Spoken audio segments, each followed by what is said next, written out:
កាឈូកមានពណ៌ស្រទន់ក្លិនប្រហើរស្រាលៗផ្កាឈូកតំណាងឲ្យទឹកចិត្តល្អបរិសុទ្ធការអត់ធ្មត់ការយកឈ្នះរាល់ការលំបាកការតស៊ូភាពស្លូតត្រង់ក្តីស្រឡាញ់និងចិត្តមេត្តាផ្កាឈូកដុះចេញពីភក់ជ្រាំបាតបឹងដែលមានក្លិនអាក្រក់ប៉ុន្តែផ្កាឈូករីកលូតលាស់ទៅជាផ្កាស្រស់ស្អាតមានក្លិនក្រអូបមានតម្លៃ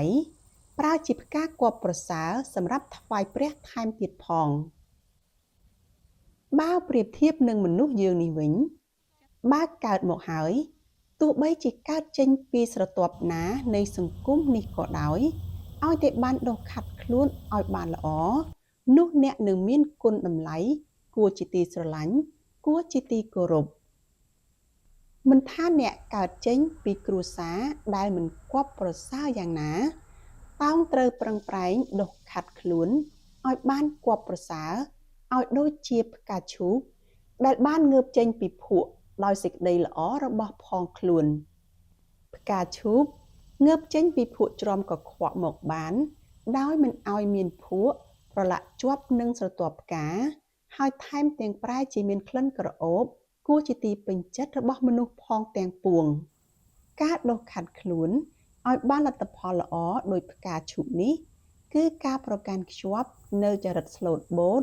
មិនបៀតបៀនអ្នកដទៃរស់នៅជាមនុស្សដែលដឹងខុសដឹងត្រូវស្មោះត្រង់មិនក្បត់មិនបោកប្រាស់មិនកេងបន្លំមិនកេងប្រវ័ញ្ច